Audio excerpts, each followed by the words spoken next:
What is up, everybody? Welcome back to another episode of Chicken Bone Alley, brought to you by SRI Performance, Stock Car Steel and Aluminum, Earl Ramey Racing Engines, Profab Headers and Exhaust. What is up? I'm David. I'm Connor. And Sterling is off this week. He is feeling a little under the weather this week. Y'all passing it around. Yeah, I guess so. I didn't have stomach bug, though. Oh, that's good. Yeah. Ugh, I can't deal with that. No. Can't deal with that. It's another Monday. Back here in the race shop. Ain't even got the other car out the trailer yet. Still in timeout? Still in timeout. That's what we say about ours. No, actually, we had to, my great uncle, my dad's uncle, he died, and we had to go to a funeral yesterday. Mm-hmm. So by the time we got home Saturday night, then Sunday, and we, had that, so...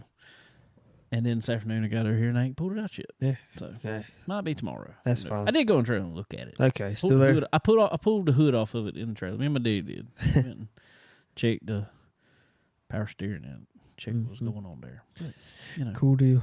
I reckon. Yeah. I reckon. What you been up to this past week? You was off last week and you was all sick and stuff. Yeah, I just sinus problems and stuff over the weekend. I think everybody's had I think so, yeah. It's like some of it's been bad. My mom and daddy and Kayla, my wife, have had it really, really bad. Like, they can't get rid of it. Yeah, that's kind of, I've kind of been like that all week, I'm feeling fine now, just still a little congestion and all, but just other than that, I 3 soccer games last week. 3 soccer games? Yep. That was How'd you do that with all that sinus issues? We got, when you're moving around, it's okay. But sitting in the room and being stuffy was kind of bad, but we did that. Went and raced the legend car Saturday. Yeah. For half the race, whatever. But yeah, a little more than that. Yep. And just went to church Sunday and watched some racing. How about you? Fun. Nah, about the same for me. We worked on the car a good bit last week. We took it over to our buddy Chad Webster's and put it on scales and did all the stuff, changing over to go to Dillon Motor Speedway this past weekend, and I was, actually surprised. Well, I guess it's more comforted up, I guess, more than anything. We put it on there, and nothing really had changed, from that first time we ran it, and got a little wreck there, and I knew nothing really should have changed, but good to know. Kind of confirmed that, I guess, because we ran it at Florence, y'all know, weekend before last, and ran horrible, and shifter fell off, and just all kind of stuff. But anyway, just one bad ordeal. Weekend. Yeah. And anyway, so we took it over there. What night was that? That was Tuesday. Did all that real quick. Didn't take long really at all. Loaded it back up, brought it here. I brought it in the shop finally Wednesday. But I took it outside first to wash, and I was going to get up under it because I hadn't been up under the car since we really, a little bit, but not much, but I hadn't been up under it since we left Florence, really. So I was like, I know, because there was oil coming out the backside from transmission, bulk, something, or the shifter seal come out with shifter and all that stuff. So I got up under there. I ended up spending 3 hours wiping oil out from under the car. I washed it outside, which did not get near as much as I thought it would get. Brought it inside, put it up on jack stands, and I laid on the creeper over there for 3 hours. I know that's aggravating. Every time you get done, see somewhere else. There's still oil in that car. I mean, it's like everywhere. You can't get rid of it. But so anyway, I done that Wednesday night, started pulling. Once I got that done, I did pull the exhaust and stuff off of it because we had changed transmission in it. Left late Wednesday night. By the time I got back over here Thursday, I think it was, my dad done had the transmission out of it. And we went back in with it real quick because then Jackson had a Miracle League game. Mm-hmm. So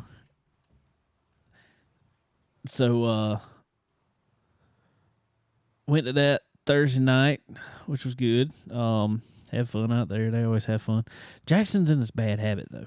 He I don't know what it is. Everybody's like, they see him do it. They see other people do it. I don't know if his is he sees other people do it because he don't really sit down and watch baseball at all. Mm-hmm. He gets out there and plays at Miracle League stuff, and he's fine with that. But he wants to something about being on that field. If he gets the baseball, they have a little soft, the squishy balls, squishy ones. Yeah. He wants to with the ball. He wants to grab it. He can throw a ball to you. I mean, that's not an issue. But no, something about being there. He wants to take it, underhand it, just see how high he can throw it, which is fine, whatever. But the bad part comes up when he goes up to bat. He hits the ball. He don't want anybody to help him. He hits the ball, and as soon as he hits the ball, does the same exact thing with the bat, and I mean, chunks it up. That's the problem. Yeah, that's a problem. Well, fortunately, after the first time, they started giving him the soft bat too. So it's not going to necessarily hurt anybody, but we don't want it to hit anybody. So we're trying to work on. He's doing a bat flip. No, he's celebrating. Big one too. I mean, a big one. There was one night I thought was going on. They got like an awning around that field. Yeah. Thought it was going on top of it. It almost landed on top of it. It's like, whew. So we tried multiple different things to try to get him to stop it. No, he just wants to throw the bat. Why he wants to throw that bat, I really don't know. And then all of a sudden that night, about 3 or 4 more kids did it. I was like, is everybody watching him? Everybody wanting to throw it now? They got together and decided that was going to be their celebration. I guess so. I hit the ball, throwing the bat. But anyway, so we done that Thursday night. I came back, actually worked on some stickers and stuff that night for our friends over at Elite Heating and Cooling. Put on the car.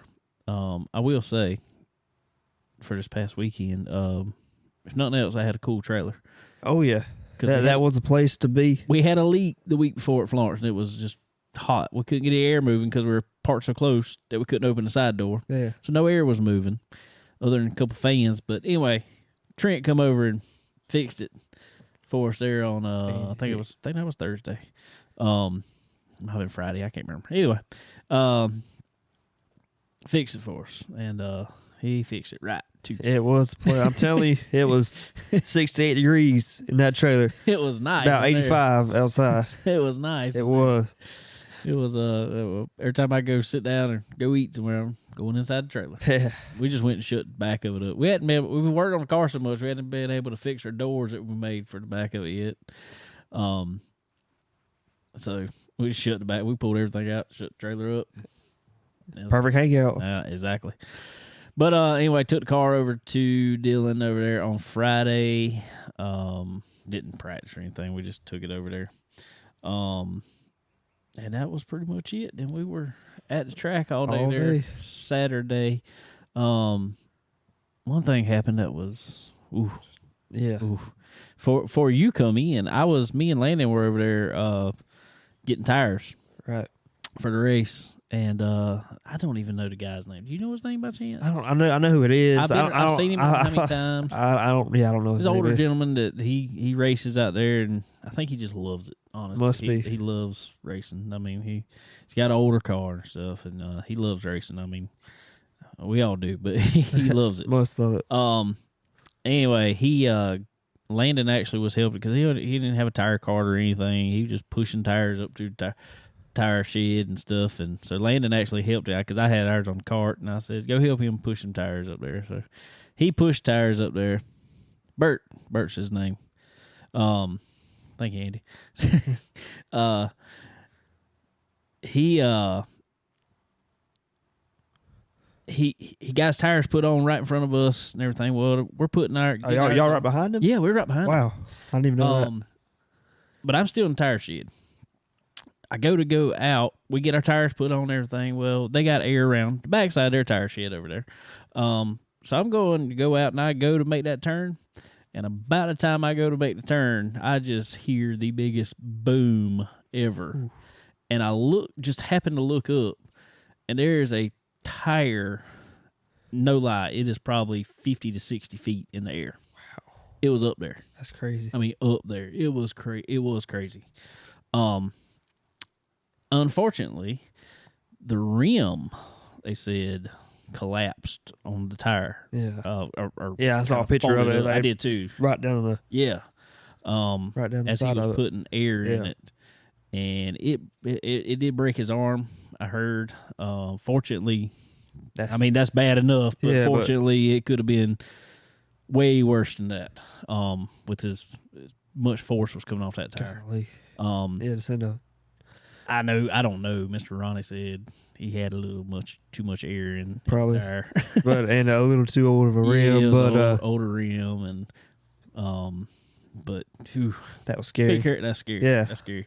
So about that time, and I'm just not one. I hate to say this. Fortunately, there was 20 people probably running at this time because I'm trying to hold tires up, and like there's 20 people just running that way. I'm like, I'm not going back there. Yeah, I'm sorry. I don't want to see. I don't. Not yet. Nah. I'm good. I'm glad they're helping. I looked around at the tower, and Ron Barfield was standing up there, and I just motioned to him. I did like this, with my finger up in there, and told him to go, pointed towards the back, and he runs upstairs and gets the ambulance. Yeah. Out there fortunately they were there pretty quick. It seemed like they may have already been there at that time because that was actually, I don't know if practice had just started or I think it was just started. Yeah, it was about 11:30. That's about the time I was getting there.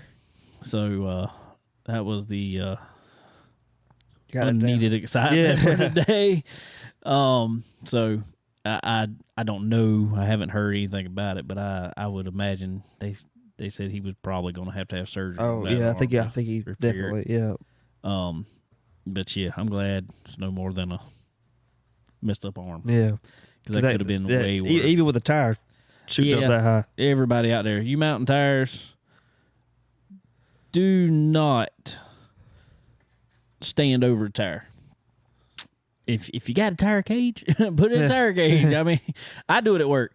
I mean, that's what I did at work for years was we put tires on school buses and stuff, and we got a tire cage. Fortunately, really? I had one blow up with 100 pounds of air in it, or 98 pounds of air in it one day. Fortunately, it was in the tire cage, but it made the tire cage, which weighs probably 250, 300 pounds itself, it made it jump probably a foot and a half off the ground. It tells you how much force. It's actually hit those things that you're dealing with. The entire building that we were in. So, granted, I mean, this a lot smaller package with a race car tire. But still, don't stand over a tire when you were putting it on. And I know we're all probably guilty of that. Guilty of it. I mean, because it's a good reminder. Take a good reminder off of something that happened. I mean, I hope everybody checks your stuff, keep it up to date, make sure you got good stuff you're working with, but do not put that much air in the tire. If you need over 40 pounds in a tire, you need to pop it back off and put something on it anyway. Probably so, yeah. Because they shouldn't be that hard to put on. So, Brian Hicks just texted me and said he saw it happen to somebody at Lakeland, Florida years ago. Bad deal. Yeah. But yeah, it is. It's a terrible deal. Like I said, glad Mr. Burt, hopefully he will be on his road to recovery from that soon because that could have been real bad. But anyway, so yeah, that happened. Yeah. Which kind of slowed us down because I wasn't going back there and I was like, not let them work. I'm not going over there and be like, hey, can I get that air hose? Excuse me, sir. Can I grab Excuse me, you need to move over. No, I wasn't going to do that. So I went back to the trailer, just used our air compressor, and it took a little while to get tires, a little longer to get tires on because I had one that didn't want to. It wanted to, and then they do. Every now and then they'll have one kind of want to come up kind of a little sideways, especially on these scuff tires. So nope, I popped it back off, and we got some grease, put it around the rim, and right up on there. Yep. So that's what you got to do. So yeah, it took a little longer, and we didn't end up even going out in open practice, which actually was fine. We probably would. We probably over practiced. Yeah, I mean, I need laps. I mean, I get that. I need laps, but I think we probably would have. We would have. I don't know. But anyway, so you got there. You decided to run the Legend car. We did. What about the Charger? What was going on with it? It's in the way we took it out Wednesday. Actually, went over there and run some laps, and it was handling phenomenal. I mean, it was really driving good. just didn't have the speed we wanted it. So we got to figure that out. But it probably could have. It was ready. It could have raced, but we just you never know who's going to be there, and we didn't feel like we were at the top of our game at that point. And so we just decided. Pete was out of town, and Dad was supposed to work that weekend, so we just decided hold off on that until we get it where we know it can be and where it should be. So we left it at home and just brought the legend car. Still I ain't gonna say necessarily a motor issue, but it's somewhere between the straightaways. This problem's not the corner right now, so we'll have to figure that out. That sucks. That's a very aggravating thing. When you especially when you changed the motor, you took that motor back out, sent it back to the builder, right? Yeah. Put it back in, and still having issues. But we'll figure it out. Start tearing apart everything else. Yeah, it's getting which stinks. Or fix the other car. You're ready to go. Hey, might be about time to bring it. Bring it out. Dad put the rear end in it yesterday, so. Might be making its debut. There you go. Return or whatever. Whatever. All of it. Yeah. All the above. We'll try something. All the above. So you did decide to come run the legend car. Yep. With new tires for the first time. New tires. In 2 years. 2 seasons. 2 full seasons. That the first time you ever put new tires on a legend car? No, when we first, when Dennis Brown first let me start driving that car, it had new tires on it. And it hadn't got any. That same ones. Yeah. But and we were rolling. I was going to say you were fast in practice. Fast even there in the heat race. Yeah, we won the heat race. So we do have a heat race winner. We win something. We don't go home completely empty-handed. We have a heat race winner here. Which I mean, you were flying though. You were. It was good. I was very, very happy. From where'd you start? Fourth. Started fourth. Drove to the lead. Yep. I mean, drove it to the lead. It was. It was quickly too. Yeah. It was good. I was very, very happy. Not surprised, but very, very excited for it to be back running like that. That was good. I was glad to see it. I don't know if you see me over there in the corner. Yeah, I can see you a little bit out there. Oh, sure, I was like, I need a headset here. Yeah. Hey. I need a headset to say, go. We needed that car out there. I need to be chasing that one. I don't want to hear that. You don't ever chase that one. Yeah, I have. The last time you chased it was over there and you passed it. Put about 2 laps to go. Yeah. Well, I want to chase it again. I don't have. So anyway, you moved on to the race there. Starting pole. We did start on the pole. You took off. Led from the green. We were gone. I mean, probably what? A straightaway, almost three-quarter straightaway ahead of the field. Yeah. And we're still pulling. Yeah, I mean, it was one of the best cars ever felt, and we led about 14 laps or so. And we had a caution, and I was kind of like, what's going to happen now? Because I ain't gonna lie, the I'm not sure of his name, but the B1 car. Yeah, the third place car. He was quick. He had pulled his way up through there pretty good, and him and Dennis were battling. But then he kind of, I think Dennis, you know this, if you can, especially if you can keep them from clearing you out of 4, you're still okay. You got it, yeah. You're still okay. And Dennis kind of kept him. They were racing hard. Oh yeah. And he kind of kept him just not pinned, but just he was up under him out of 4 and he couldn't get a drive off. And he ends up falling back behind Dennis there for a while before that caution. So I was like... And the more they raced, the further ahead we were going to get. Yeah, and I was like, Connor's got this one. Then all of a sudden, caution comes out. Yeah, like, a lap car out of nowhere spins out. But go figure. Yeah, that kind of felt like air came out of the balloon, But, I mean, we fired off the restart.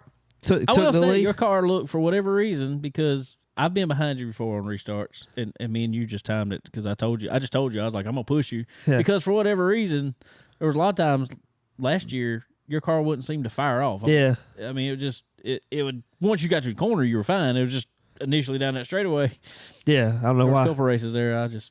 Hey, that's what Dennis caught me right at the start-finish line and gave me a bump, which I mean, you can do with these cars. Oh, yeah. Or as long as you're in straightaway. Yeah. But, we fired off maybe about 12 to go.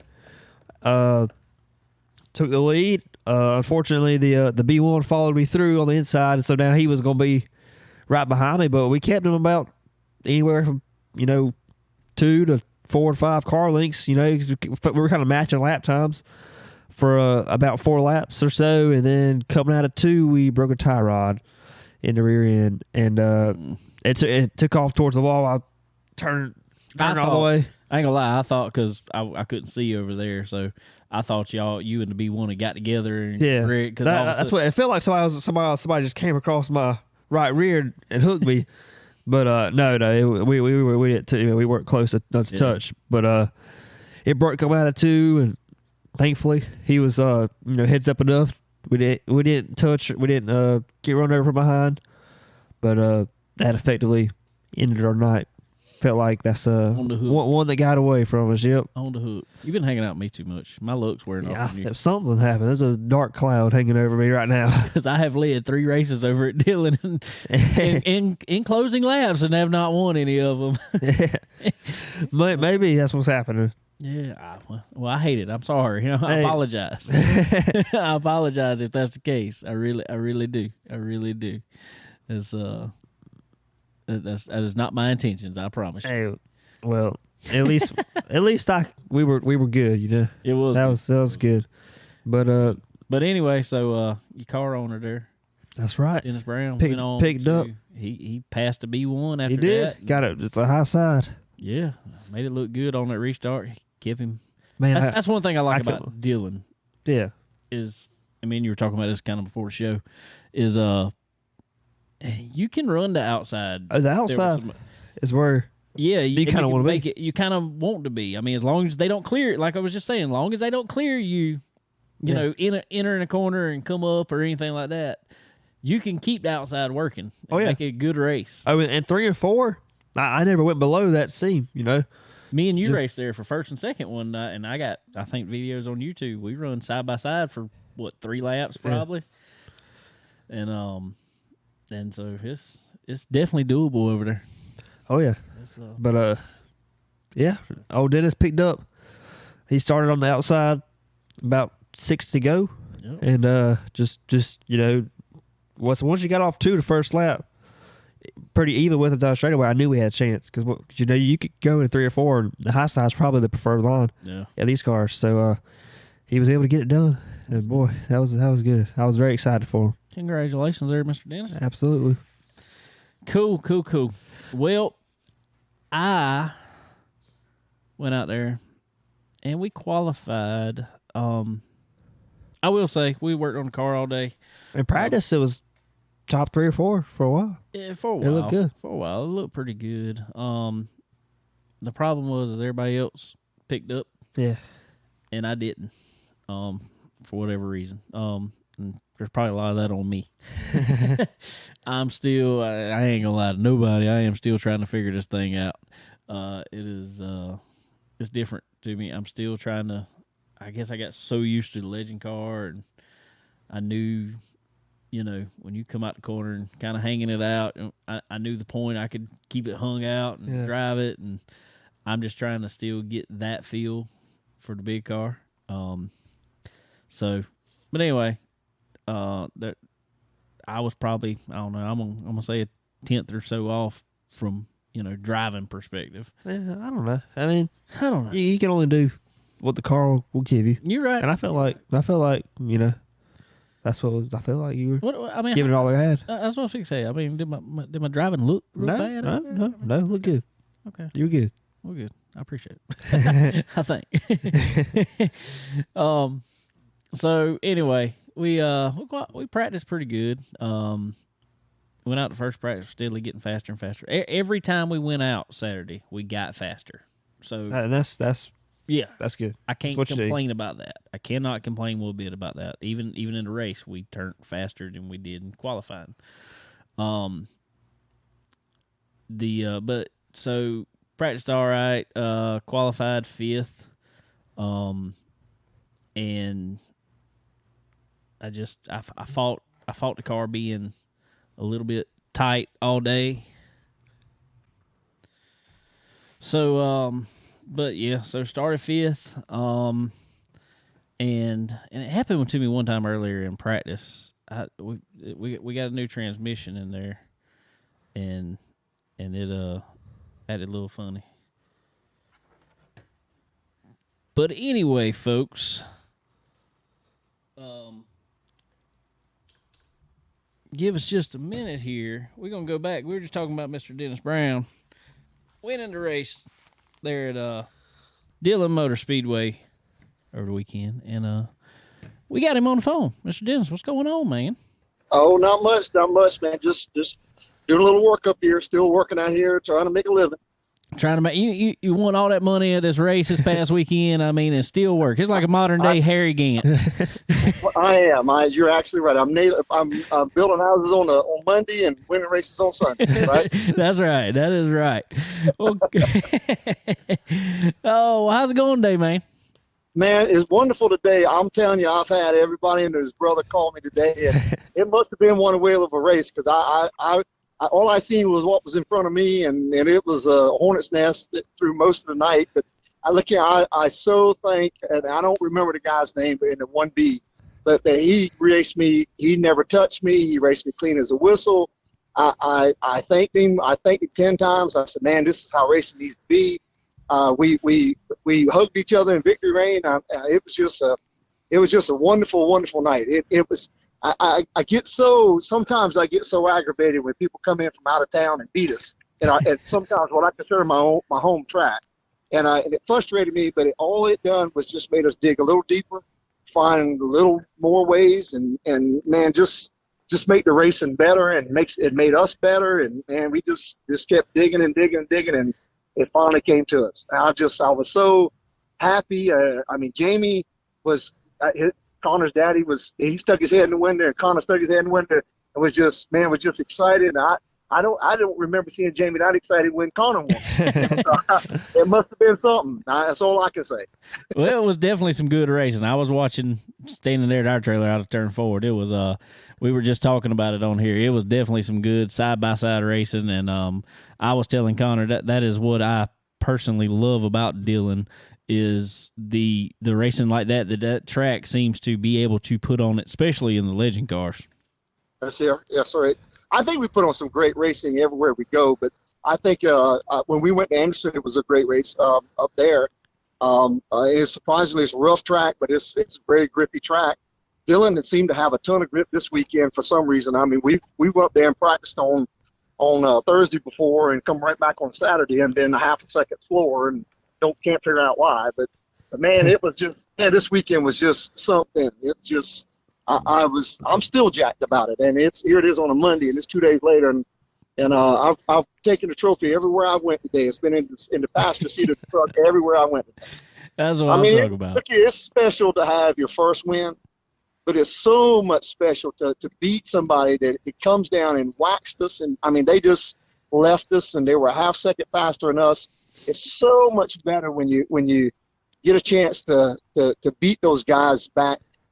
I reckon not that I beat him, but man, it was just. Well, I beat him to the flag.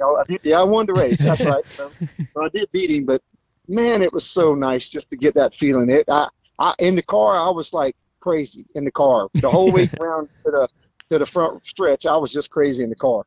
I never felt that good on the first race. The first win I had. Well, that's awesome, man. That is awesome. So I will say you picked up a new car for this year, and I even Lightning McGregor. That's Lightning McGregor. Name, so that's right. The one and only. But so you picked up a new car this year, and I never thought the old car was bad by no means, but it seems like y'all have you found something in that one. You've been fast pretty much every weekend in that thing, no matter if you're at Dillon, Florence, wherever you're at. It has well, when you first get a new car, you have to buy a $20,000 car to get a $100 or $1,000 set of tires for it. So that helped. Trust me, that helped a bunch. And when we finally got that car dialed in and started to getting a few tires here and there, my God, we kept wondering, we kept fighting, and we kept figuring things out. And Rafe and Mr. Billy and Barry, and I mean, we all dug and Connor, and we all are a big happy family around that Legend area down there. And I mean, you too. I mean, we ran side by side a lot at Florence, and you know, even the flagman came down and told us at Florence that, man, I hadn't seen racing like that in a long time without seeing a bunch of carnage at the end, didn't he? He sure did. Sure did. So having things like that, it just makes me feel so proud to be part of it and be in the middle of it. And I'm jacked as high as you can get with it. Well, let me ask you this about the race real quick. So we had the last restart here with about 7 to go or so, and you had the disadvantage of starting second, so you didn't get to choose your lane. Whenever you saw you were going to be outside, what was your mentality? What were you thinking? I love the outside, Connor. I tell you. We talk about this all the time. I said, you know, when I'm on the outside, I only have to worry about me. I can take it in the corner just as deep as I want to, and whatever it gives me after that, if it sticks, I can go with it. If it don't stick, then I might drop back to fourth or something like that on the thing. But I love the outside. When you're on the bottom, everybody wants to be there, and I don't necessarily set my car up to run the outside because Dillon doesn't really have a very wide groove, but I do practice it some on the outside just to see what we got. Me and Barry will run around the track sometimes. You know, sometimes 20 laps, you know, side by side each other, and then don't touch each other. And of course, we're in practice, so we're not trying to really kill the car. But you know, we run around out this time just to give me practice doing it, and give Barry practice doing it, and it's, you know, Connor, you know how we are at practice and stuff on it. Yeah, of course. With us, and Connor had that race won. You know, I was being to be one. We're side by side for a long time. Connor had that race won, and the boat broke. It's just, you know, unfortunate circumstances, but, you know, hey, I'll take it anywhere I can get it. Well, I'm glad. If it couldn't be me, I'm glad it was you. I'm sorry, I didn't hear you. I said, well, I'm glad if it couldn't be me, I'm glad you won it. Yeah, me too. I mean, I was looking. I don't know if your daddy would have been any more happier if you won it or I won it. It was just the way the race turned out.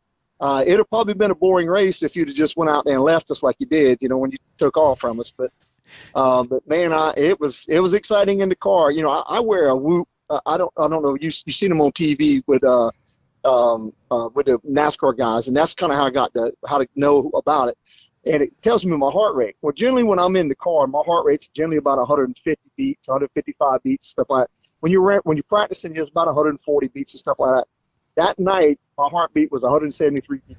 I don't know when it got it, but maybe at the end or maybe somewhere in the middle, but it maxed out at 173 beats. And that's a lot of beating. That is a lot of beating. That is a cardio workout there. That's a cardio workout. They say that these drivers are not athletes. I beg to differ, but I don't do a lot of running, and I do a lot of walking, and, you know, and I'm 63 years old, so, you know, I reckon I'm on the tail end of what's going on here. But man, I'll tell you, to have when I get through racing, when I get home, I'm beat. I don't have any trouble sleeping that night. I hear you there. I definitely hear you there. Oh, well, cool. Well, tell us a little bit, though, since we got you on the phone here, Mr. Dennis. Tell us a little bit about your whole team there you got. It's you and a bunch of guys there, so tell us a little bit. Well, it is, yeah. You know, Tater Tot's part of it. Connor's part of it. Connor drives one of our cars and stuff on it. Tater Tot drives one of our cars. Barry and me and Rafe are pretty much the unit team, and Jimmy has a car that he runs. He's got it. It's tore up right now, but he's in the process of fixing it stuff to get back out there with us stuff on it. Wade had an old car of ours. Wade bought an old car from us, that 50 car and stuff. So we've had a lot of cars to kind of come through our hands and stuff over the years.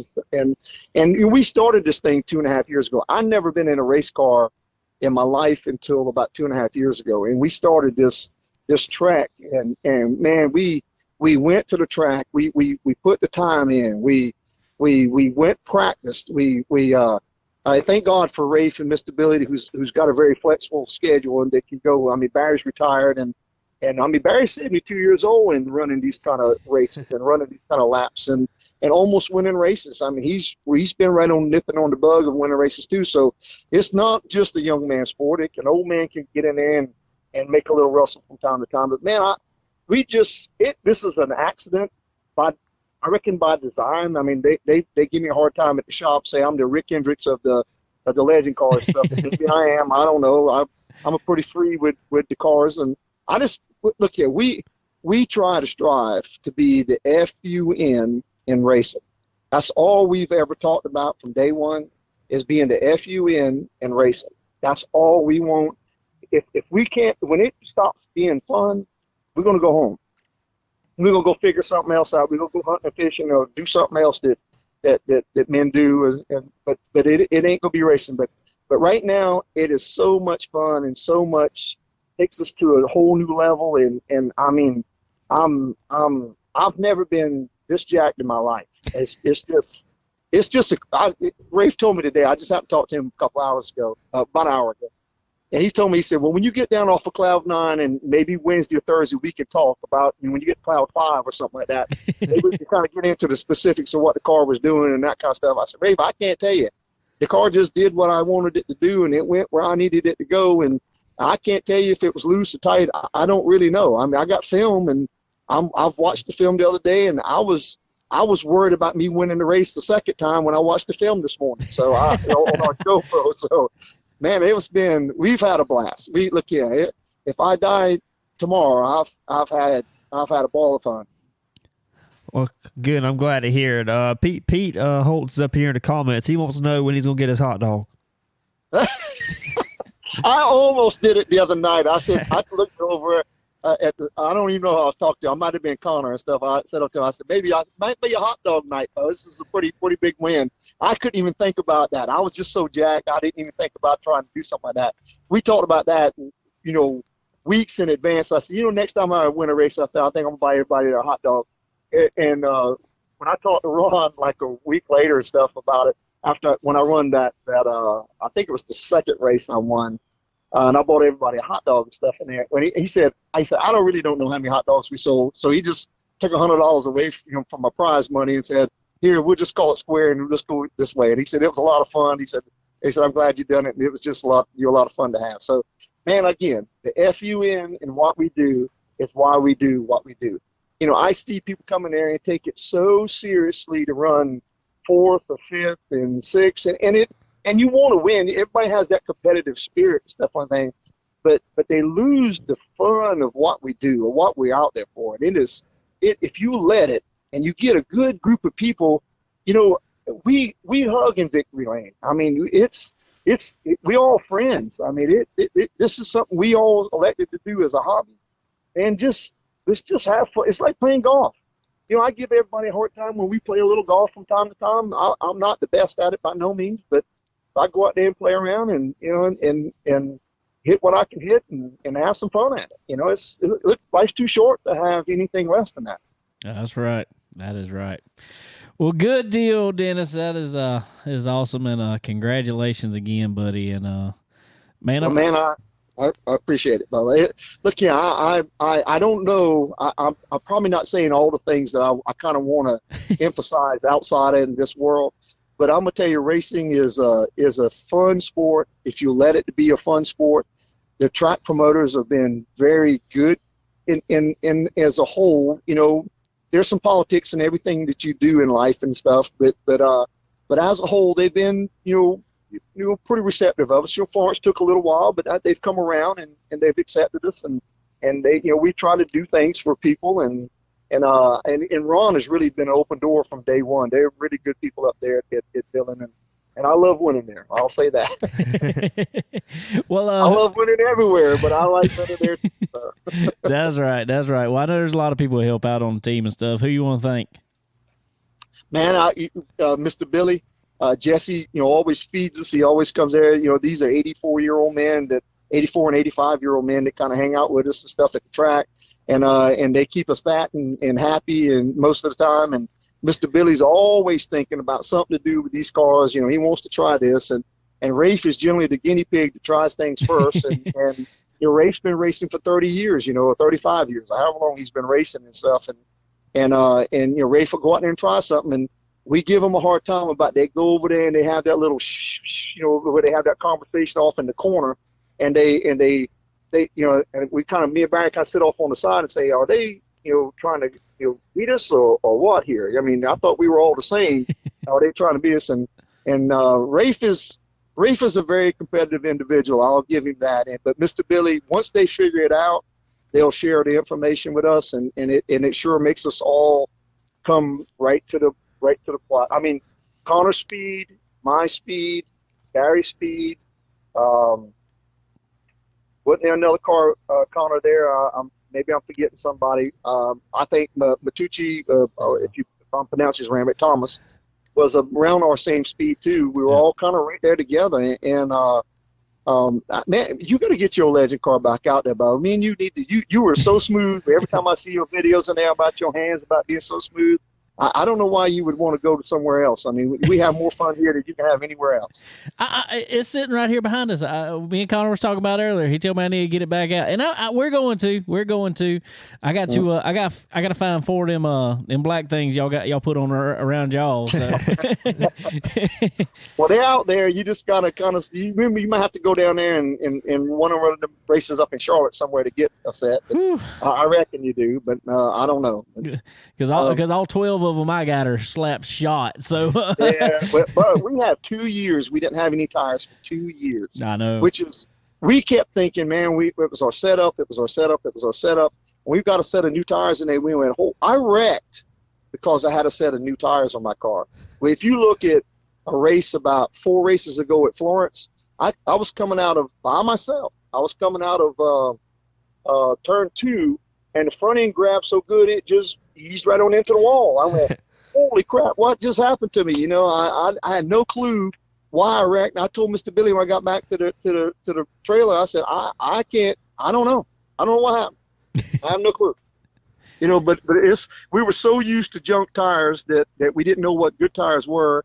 And when we got them, we didn't even know what to do with them. We were so kind of like bumfuzzled with them because we didn't know how they felt. You out there, your car was tight and stuff, and obviously it was pretty good in the race because you were leaving us. Yeah, he came around. He finally got the brand new off of them. Yeah. Scuffed them off when they come in. I told his daddy, I said, when he was a baby, you must have rocked him in the chair and just said, "Be smooth, son, be smooth." That's the smoothest boy individual I've ever seen in my life when it comes to a race car. That boy, I don't get it. I don't know how you teach it. I don't know how you can get it, but you need to start, letting us, have a little feeling of that. I try to rub on him as much as I can just to try to get a little bit of that feeling off of him. I told him earlier today, I said, apparently I've been rubbing off on you too much with this bad look at the end of the race. Yeah. Yeah, Barry still cusses you, I think, for that. I bet. That race.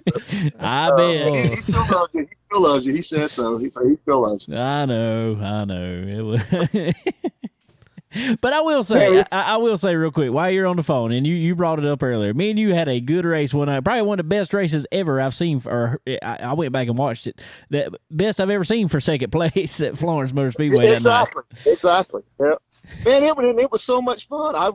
You wound up beating me to the line for second. I finished third. But man, it was when I got out of that race, I was as happy as I won the race because it was so much fun. It's not fun just running around in circles. Well, I reckon it is fun. Let me back off that. It is fun to run around in circles, but it's more fun. My first race, Connor he's an aggravating soul when he's behind me. What? Come on. He's tough. Oh my God, he's tough. I know how smooth he is, and I know if he ever gets anywhere around me, he's not going to touch me. But I know if he gets anywhere around me, he's got the ability to just ease it, and he's patient. He picks. And 5 laps it might take him to get around me, but he's always done it. And for me to hold him off that night, I was jacked as my first win, and I was jacked that it was Connor behind me. Because we all love each other out there and stuff. But man, I knew how smooth he was. If he ever got around me, I'd never see him again. Yep, I knew he was gone. And you so wild, it's hard to pass. Yeah. I didn't think I was wild, but I just hold my line. Yeah, he just figured he wanted to see how wide he could make that rear bumper. That's all it was. He must have. Wait. Well, Mr. Billy needs to draw him a picture about how wide his real bumper really is, because it's pretty wide sometimes. Oh, good deal. Well, And then, I'll tell you, look here. You have a great podcast. It's and we talk about the podcast and stuff and how it gets out to people and stuff, and to explain to people the fun and the joy of what we do. It blows my mind sometimes that people don't really understand the racing that that the short tracks seem to be not. There's a lot of racers. There's a ton of cars at each track every weekend. They just don't seem to fill up the stands, and I don't quite figure out why. Because I enjoy watching a good race. Yeah, now sometimes the racing does get boring, but that's a here and there. I mean, you're going to have that. A football game sometimes gets boring. Then when you get a 3-3 game, it's just a boring game. That's right. I mean, you need these side-by-side battles to really juice it up. But well, it's like I try to tell a lot of people, and they're like, "Oh, anybody can do it. You get in there and turn left." No, it's not like that. Obviously, we all know that. But what I also tell a lot of people is, and I'm not downgrading everybody there, because there is some awesome talent, but the best drivers in the world aren't necessarily all racing on Sunday. There is a ton of talent at these local short tracks all around the United States, especially. Amen. And I agree. And a lot of that is just somebody writing a check away from being racing on Sunday. That's all they're waiting on. Yeah, can't say any better than that. And so if you're not out at your local short track, you need to be out there cheering everybody on, catching the races there, because you will not find any more exciting racing. That is 100% true. We painted my car like Lightning McQueen, like out of the Cars movie and stuff on it, and I wanted that theme because we try to do some theme cars. Your Connor's the M&M's car when the M&M's was a sponsor out there, but we kind of did some a little fun thing with Connor. I mean, David at our shop took that car completely apart, painted the chassis, put every nut and bolt back on that thing, put it back together, and we basically gave it to Connor and said, "Here, Connor, this is your car. Show me something with it." And darn if he didn't show me something with it. He's done several times, but I didn't mean him for him to go that far with it. But he's done a great job with it, and that car has it has the original fenders and all that we gave it to him, and the only time it's got cracked up, I think, is when he spun me out one time. I didn't spin you out. You spun out in front of me. Oh, that's what it was. Yeah. That's his story. Daddy might have run into my front bumper or something like that, and he caused me to spin out. No, that wasn't what happened at all. You ran into the bumper of the guy in front of you and spun out. That's what happened. I remember it. Oh, that's what happened? Yeah. I thought it was Dad. Was it your dad? Did I run into I think so. I think it was too. But man, see, it's the fun part of it. And I'm telling you, I wish that they'd get out to the short tracks and just support that local track. Dillon is a very unique track. The first time I went there, it is so treacherous on how to get around that place until you really learn it and understand how to make those corners. And I mean, there's a huge drop off to going into one, and you get across that concrete slab, and there's a huge drop off there, and then trying to get the car to turn through turn 4 is unbelievably difficult, but we seem to have kind of be heading down that road to getting that kind of under us a little bit. So, I mean, it's a great track to run. It's fast. The corners are tight and quick, and a lot of action happens, and things happen fast around there. So and let me say something about the legend cars too. I really believe that if you drive a legend car really well, and maybe I'm a little prejudiced, I'll be the first to admit this stuff, but if you drive a legend car really well, I think that legend car can take you to all the other series out there. I think, I've driven some bigger cars, not much. I'll be the first to admit that. I haven't driven it much, and I have not driven it too competitively, but it seems like it's almost more of a setup game than it is a driving game. When you come down to these cars, the horsepower to weight ratio to the short wheelbase, things happen very, very fast. And Connor, I think, can tell you that. That's what makes Connor so good and so dangerous in these cars, that he's so smooth that, you get a guy that is whipping his hands around in that car and stuff on that, and he's kind of all over the track and stuff on that thing. It's difficult to you, David, you do the same thing. You're very smooth in the car when you go into the corners and stuff. And it's it's a good car. It's a handful of car to run with. Yeah. I think if you can drive a Legend car, I mean, half the Cup guys come through the Legend Series, and then they went to late models, and then they went to truck and went on from there. Well, friend Brian Hicks told me the other day that Sam Yarborough, a lot of people know, drive late model stock over there with Chad McCumbee and them. He got in Legend car the other day, first time he's ever got in one, and he got out the car and was turning competitive times, but wasn't overly faster than anybody. And he got out of the car and says, I see why everybody, or these young guys that get out of these cars, are so fast when they move up. And it's because, that's right. And That's he said that you are driving this thing all the time. And he said, well, I completely agree with you. I almost challenge some of the bigger series or the upper series to come down and at least try them and see what they're all about. I mean, Rafe got in the car. I got people like Rafe and Jeff Jacobs and stuff that they're at the beginning that were kind of helping us kind of sorting these cars out and running some practice times and stuff like that with us, that really know how to race cars and got in the car. And when they got in the car, they said, man, this is a real race car. This is not nothing to play around. This is a real race car.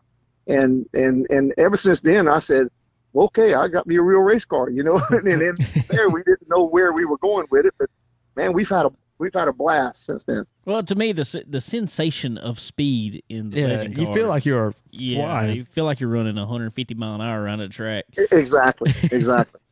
And when you make a turn in the wheel, you best be hanging on because you might have to turn it the other direction. That's right. Well, cool, man. Well, man, we sure appreciate you jumping on with us today, and well, I appreciate you calling me, man. It's been fun. I enjoy it. I just challenge everybody to come on out there to the track and see how these cars are and come on and give us a watch. For sure. And if Dennis wins again, who knows? You might get a hot dog out of it. Maybe so. That's exactly right. You just never know when lightning might strike. That's exactly right. Does lightning strike twice, though? That's exactly right. It has at Dillon, so. Yeah. I'll be willing to pay it. I don't care if it takes all my winnings. That's not what important is. It's all about the FUN, guys. Remember that, FUN. That's right. Well, man, we sure appreciate you coming on, hanging out with us today, and hopefully we'll be talking with you again soon about some more wins. All right, I hope so. I really do. Thank you. All right, buddy. Appreciate it. Have a good one. See you later. Bye. All right, everybody. Mr. Dennis Brown there. Winner Legend Series there on Saturday night at Dillon Motor Speedway after Connor's unfortunate events. Unfortunate. Hey, yeah. Like I said, though, if anybody else could win it, I'm glad it was Dennis. And Pete put on here just a little while ago. He said, Dennis, this is what Pete Holtz just said. Dennis let so many people drive his cars. The only person I know that has ever done that, and he is very, very right there. Dennis actually, I bought this car that's sitting behind us. My daddy bought this car first of last year, January of last year. It was supposedly race ready, but you know how that is. Yeah. That's a very wide term. Yeah, exactly. We got there to track with it the first couple times. We practiced with it. We'd run a few laps. Thing would never run right. We work on it. Would never want to run right. So I tried to race it a couple times. We'd make a few laps. Stuff started happening. So actually, the first 2 full races that I ever run in a Legend car were in Dennis's cars, actually. Really? Yeah, I drove the 50 car at Florence. Yeah, that's right. Then I drove the 21 car at Dillon. So yeah, I was piled into it. Yeah, that could be a handful. But yeah, that was first full races I drove were in those 2 cars, and we got ours finally figured out. Yep, somewhat. You got it figured out all right. I don't know about all right. Hey.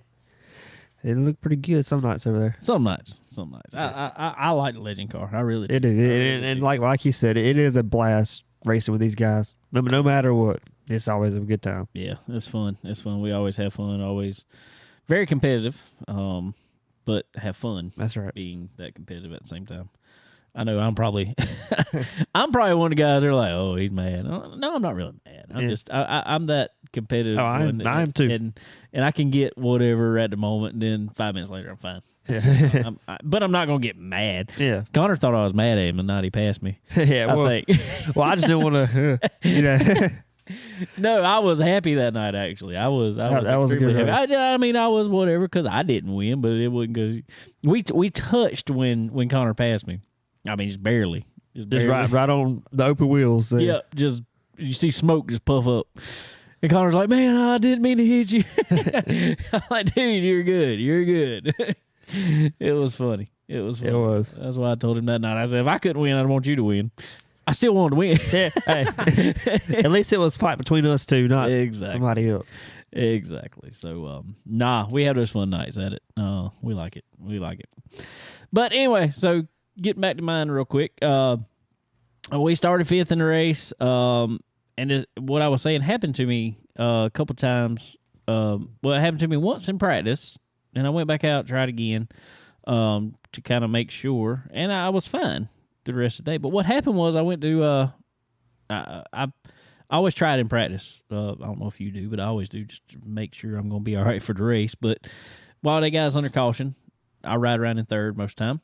And then when we take off to give us a green flag, I always try to mock restart just to make sure I can shift forward what's going to happen if I'm going to spin the tires or if it's likely to spin the tires, stuff like that. So I did that, and when I did, it missed 4th gear. It did not go in 4th. All I had to do was reach. I don't ever pop the clutch when I do it. I just, pull back. No, I don't. Do you? Yeah. Do you? Just have it. I probably should. I probably should. So the other transmission we had, it would fall right in the 4th. No issue. Just I could blip the gas. And it fall right in the 4th, which was great. Which is what I do on my Legend car too. I never touched clutch on it other than taking off. Yeah. So anyway, like I said, I missed 4th in practice, and I hit it, got it back in there. So I went out 2nd round practice, fine, got it in there. Qualifying, fine, got it in there. Went out for the race. Oh, I had the worst start ever. Really? Yeah. I was on the back straightaway. I didn't see you. I hit the gas, and when I hit the gas, I spun the tires like crazy. And then I went to try to go ahead and pull the grab 4th, and it did the same thing. Oh, God. This is horrible. That's a rough start. Oh, it was bad. And so I rode around back there, lost a couple of positions, rode around back there, and by the time the guy that was in front of me, I watched him. He was getting looser and looser and looser and looser. And we go in turn, and I'm catching him, actually, because I was a little ways back from him. So I catch him. I'm getting close to him. And I don't know if he started driving harder, trying to catch either the people in front of us or because I was catching him or whatever. But by the time I saw him go in 3, and it just looked like a dirt car, he just had it caught out sideways through the whole corner. I'm like, dude, just going to drive it out there like that. Well, by the time it got to where we would gas up, and it just spun completely around, and I laughed so hard because I saw it coming, so I'd already slowed down. But he was just facing me nose to nose, and finally he backed up the track a little bit, and I just dropped down low. But I picked on Landon this week because Saturday I told him that happened, and he didn't say car spinning or nothing like that. He just says, caution. I know. I'm like, I figured that. It was funny. Yeah, that's good. Funny. We've been picking on him about caution. Caution. You don't say. So anyway, got back up to made it back up to 5th and finished 5th. It just got tight. Just got tight. We made some adjustments. And we had fixed a lot of in qualifying. I thought we were going to be pretty good, actually. That was fastest we had run up to that point. Had fixed it. It was mostly tight right in the center of the corner, especially 3 or 4. And that's just always problems. That's always a problem at Dillon. And once you're tight in the center of 3 and 4, and this is most everywhere, but for whatever reason at Dillon, I notice it more. If you're tight in the center, you're definitely going to be loose off. Oh, yeah, you got so much wheel to unwind, Yeah. And So I was just having that problem, and the track cooled off, sun went down, I guess, and it just tightened up a lot more. Yep. And then I was struggling super for real tight. Yeah. So, but anyway, but we finished the race. Got a race in. We finished the race. In the books. There we didn't tear up the car. We didn't get spun out. We didn't have a shifter fall off. We didn't, Yep. Pretty uneventful. Didn't break a shock mount. We didn't, it was just, we finished 5th. There you go. On the lead lap. And about the same straightaway, we finished 5th. There you go. I stayed up with them, and the top 4 were gone. That was a very, very, even though there weren't many cars, that was a very, very competitive field. You have, even if you have 20 cars, that's probably going to be the top 4. Yeah. And we stayed with them on that restart there. I stayed with them for probably, I don't know, 4 or 5 laps or so. And that was what it was. It was like as soon as the tire got heat in it, it started pushing. So, just one of them things. Yep. We made some adjustments, and even me and Chad were talking before the race. He's like, there's this, fine line on this. It's either going to go the right way or be too much and just go. I said, I think we found that line. Yep. Found that line and crossed it. Found that line and we crossed it, especially when the track tightens up. Yep. So, but anyway, I was happy. We brought the car back one piece and got a race under us in that car, and now work on making it faster. Yep. That's a lot easier to do that than fix something. Yes. It's a lot easier to sit back and look and say, all right, what do we need to do to get faster than it is trying to throw everything back together just to make it to the track. Yeah. So, fortunately. Now, I will say we were losing power steering, or something was going on with the power steering. It didn't necessarily lose it, but it would, like, I'd go in the corner sometimes, and it just, like, all of a sudden, like, it would drop out. Then it would come back. Yeah. That's very aggravating, too. Yeah. And especially if I turn right. Like, I come out the corner and get loose, go turn right. That was so I was probably a little hesitant to get back into gas. Oh, I'm sure. You don't want it. All of a sudden, you can't catch it. Can't catch it, yeah. So that's probably a little on me there, but I mean, what can you do? Yeah, not on you, on the steering. Yeah. So I got to figure that out. Something else, but hey, if I got to change the power steering pump, that's a few bolts. Yep. Done. Yep. So anyway, but what I'll probably be doing is calling our good friends over at SRI Performance, get whatever parts I need on the way. And not gonna lie, ordered some parts from them a couple weeks ago. Ordered them that one morning. They were to the house the next day. Awesome. That was just on standard. Can't beat that. No, you can't beat that. So that just tells you they get orders in, get it shipped out right away. So guys, you need anything for your ride, head over to SRI Performance. Get whatever you need. Go online, www.sriperformance.com. Look at their new website. It's great. It's easy to navigate. Got all new updated parts, everything like that on it. When you get to that checkout, put in promo code CBONE10. A C is in chicken. BONE 10. Get yourself 10% off there at time of checkout. Everybody needs 10% off. So go over there and check them out. Also, same deal over at Stock Car Steel and Aluminum, the sister or parent company kind of to SRI. Stock Car Steel was kind of the original for Greg Fernelli over there. So head over there. Anything you need after you have one of them weekends at the track, especially you dirt guys. We know how that is. When y'all go out there and knock the deck out the car, knock the side panels off of it, call up Stock Car Steel and Aluminum. Get some of them painted sheets of aluminum, as they always sell. Cut your new side out. Cut your new door. Whatever you got to have, guys. Head over there to Stock Car Steel and Aluminum. Tell them we sent you over there. Get everything you need today. It don't matter what you need for any fab project you have going on. Any kind of material, any kind of specialty materials. Head over to Stock Car Steel and Aluminum. They will hook you up. Also, guys, somewhere I'm probably going to be heading up to here real soon. Go check out Earl Ramey Racing Engines. They I pick about this every time, and me and Earl have talked about this. Did you watch I know you have. Everybody's seen it. The vintage class that's out there. Absolutely, yeah.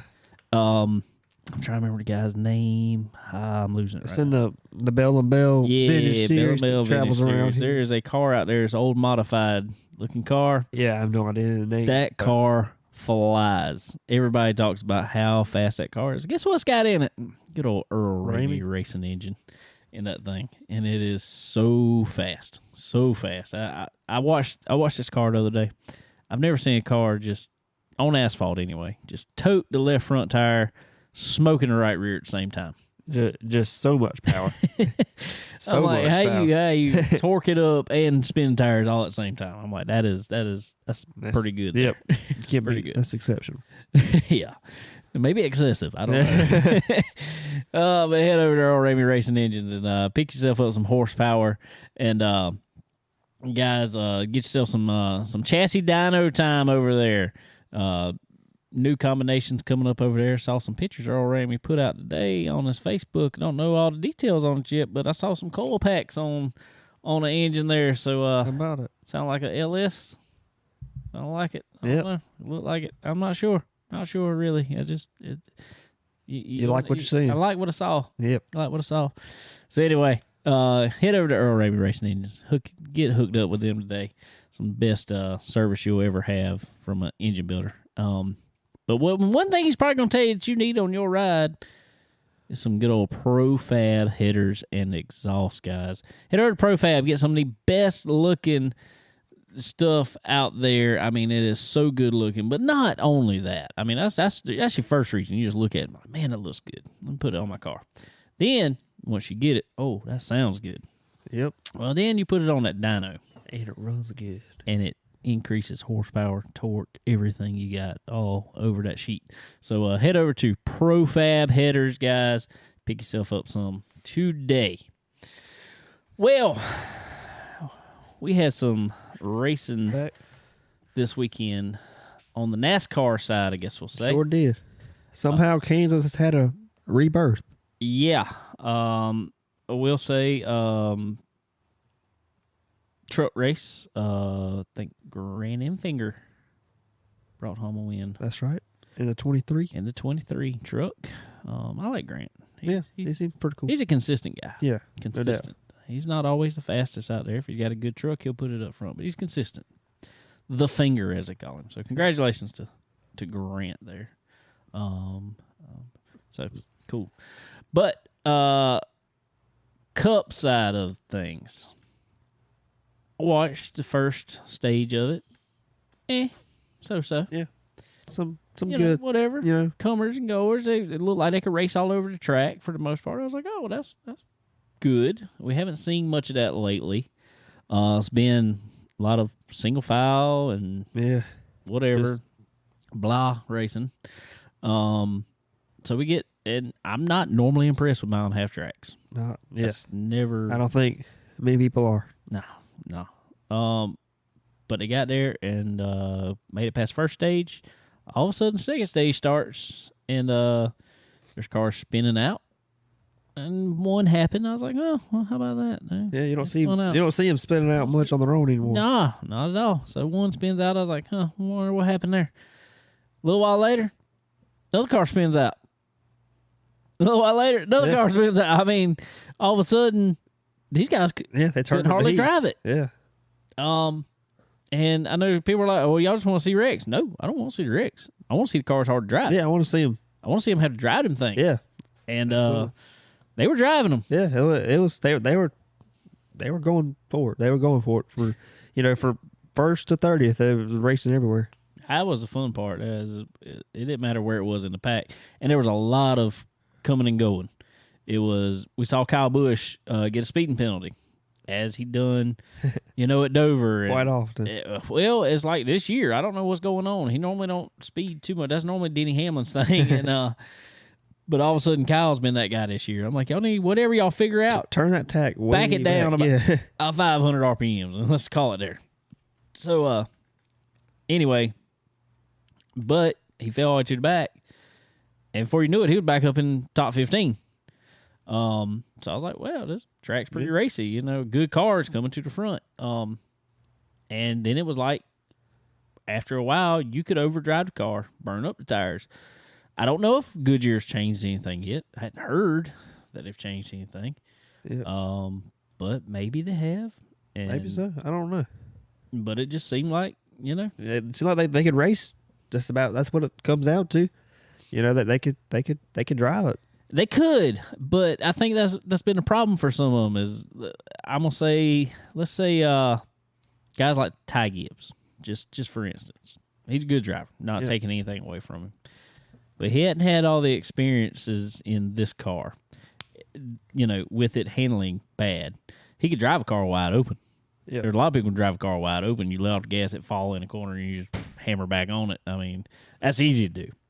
But when you got to start feathering that throttle up off the corner or in the middle of the corner, wherever it was the other day, that's the difference in drivers there. I mean, that's who can lay down the power the best, most efficiently, I guess we'll say. And that's where you've seen the good drivers go to the top and, you know, just rise up to it. So I don't know. What come down last lap. Yep. What do you think about that? I'm not a Denny Hamlin fan. I'm not a Denny Hamlin fan. But I thought Larson got loose and he just ran up. I'm not saying Denny couldn't avoid it, but I didn't think it was going for a win. I didn't think it was so outrageous. No, that's what I was going to say. I don't think it was an egregious move. No. I think he was. I personally think he saw him getting loose. He knew it was getting loose. It was everybody knew it was getting loose. loose. Everybody knew Kyle was getting looser and looser and looser, and he was going to drive it. And especially on the last lap, he's got to drive it hard. Yeah. And I think Denny was trying to use that to his advantage and just touch him or get right up on him, make him a little more loose, or just touch him and, you know, make it loose. I think what he was thinking was, if I touch him, he's already loose. He'll go to the inside a little more. That'll give me the outside line. Yeah. I think that's I don't know, but that just seems like, or just get him so loose that he's going to back have out to burp it or whatever. Yeah. I mean, because Denny needed to get to the outside of Kyle to make it was going to be tough pass. to do anything. Right. In 3 and 4 on the bottom. Right. So I know he didn't mean to spin him. Denny and Kyle are actually friends, which is kind of weird to me. They don't come across as a type that would be friends. They hang out a lot. So I don't think it sounded like in Kyle's interviews, and even he said I think he just barely touched me. That's what he even said, and it was that time. It stunk that he went back right into the wall. There's no way hitting somebody when you're already out of the corner on the straightaway, you're ever going to think they're going back right into the wall. Yeah, but so at least he finished second, you know. Yeah, at least it didn't spin out. He about had to pull a Hail Melon. I thought he was going to the last corner. Well, he was in the wall. He rode the wall. But. Yeah, he rode the wall. He didn't have any other choice. Right front was just stuck out. Yeah. So he just stayed in it and managed to finish second. So that was pretty cool. Then the fireworks after the race. So anyway, Denny Hamlin won it. So then probably the more talked about story. People have talked about Denny Hamlin being one of them. You know, nobody's going to do anything. Everybody talks about they're mad at Ross Chastain, but nobody does anything. Or you got to get back at him. People are. Last week we heard Brendan Poole say, he probably needs his butt whooped. Is what he said. Well, this week, I guess Noah Gragson took that to heart. He was going to be that guy. Going to be the hero to thought he was stand up to the enemy. I guess. And now this is just my way of thinking. Me and Kayla actually disagreed about this. And I'm not condoning fighting, everybody. I'm not saying that. I'm not condoning fighting. I'm not. But if you go back and look at the video, there's about 3 different angles of this, and one was really close to him, actually. Oh, yeah. And Noah goes up, grabs Ross by the collar or whatever, by the suit. And Ross told him stop 3 times. And after that 3rd time, he don't warn him to stop. Well, he punches him in the face. Hook, yep. Right hook to the face on the side that he was holding him. I was like, that's pretty impressive. And that was a lick. I'll tell you. It was a lick.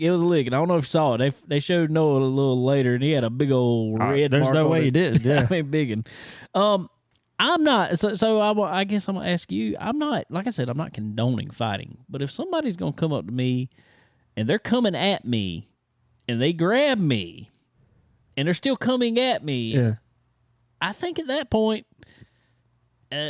they're probably gonna get whatever's coming at that point because I'm in defend. Hey. I'm in defend mode at that point. Yeah, you weird animal. You know, hey. Exactly. I agree. Yeah. Okay. I mean, especially he said, stop it, whatever. Hey, and if you're talking, that's one thing. Run his mouth, but grabbing them in the suit, and holding them. Yeah, I feel like it's a risk you take if you go do that. Exactly. You might as well don't go into a fight and just grab somebody. If you want to fight them, if you're wanting to, just go ahead and fight. Yeah. Go ahead and fight. I mean, grabbing them's not going to work for anything. I don't feel like, but I don't know. So what was really funny during the whole thing is he punched him. Noah still didn't let go. He was still holding his suit, and I guess people saw him walking up, saw that start, and there was two. I guess they were security. He said security guards. I guess that's what they were. I don't know. Yeah. That grabbed Noah at this time, and they were grabbing Ross, but Ross holds his hands up. I didn't do nothing. He's like, I can't let go. I'm not doing anything. Yeah. But Noah still hasn't let go. He's holding on with his left hand like crazy, and so I kind of wish. I mean, just to go ahead and get this out of system. At least give him a few more seconds. Give him a counterattack. Exactly. Give him maybe it works out, maybe it don't. Yeah. But once they go to the ground, then you separate. You got to separate. It's kind of the way I see it. And it's really funny. It's really funny. I think it's good. It brings. It was on ESPN, and it brings attention to the sport. It's great. It's great. And to me, I'm not now. Noah looked kind of silly out there to me with that bowl haircut he's got for what I still haven't understood. Have you heard what the bet was about? I know. I know it was a bet. Yeah, I know it was a bet, but yeah, that's bad timing for the next week to come up looking like that, trying to fight somebody. And what made that even funnier is why he was holding Ross and sitting there smiling and laughing. I think he's just looking at his haircut like, what are you doing? You can't fight somebody looking like this. So anyway, I don't know. I mean, it was. Ross wouldn't even comment about it. He was I don't know. I found that kind of odd. Yeah, I mean, I don't blame him. Really. Yeah, I mean, there's nothing else to talk about, really. Yeah, I mean, I guess so. He proved his point. He did say that they had a no push policy over at Track House. I don't know. I guess Ross isn't. It's a weird thing about Ross. I think Ross's move last week at Dover was a terrible move. I think he run into the back of. Yes, he was a lap car. People are like, oh, he slowed down. He let off the gas. Yeah, he did. That's kind of. But you got to let off. One, you got to let off the gas to go in the corner. Two, he was inside of Austin Dillon. He had to let off early. Three, he's a lap car, so he's going to be slower. He's probably going to let off, and you got to be a little more aware of that. This week, what I saw him and Noah doing wasn't really. I don't know. Noah got up in the wall, but nothing I hadn't seen. No, not at all. The rest of the race, I guess, with it being Ross and what everybody feels about him, I don't. I mean, I have a soft spot for him. Almost. It's just the way he drives and all. But I guess he thought he'd have some support for doing that. But and maybe he did, but. I don't know. Yeah, I don't think that's a weird. Out of all the things that Ross has gotten into, that's the last one you expect for it to come to that. Yeah, you know what I'm saying. I don't see, and this is what, and even Denny Hamlin said this, and I've said this for a long time, but Denny Hamlin finally said it last week himself. He said, "Look," he said, "I don't necessarily think Ross has ever done anything, even with me or whoever else, really meaning to go in there and ruin your day." He said, Ross drives like that. He drives hard. He drives very, I need this spot. Hey, I mean, as a racer for his sponsors, that is his job. You could ask for, That is his job.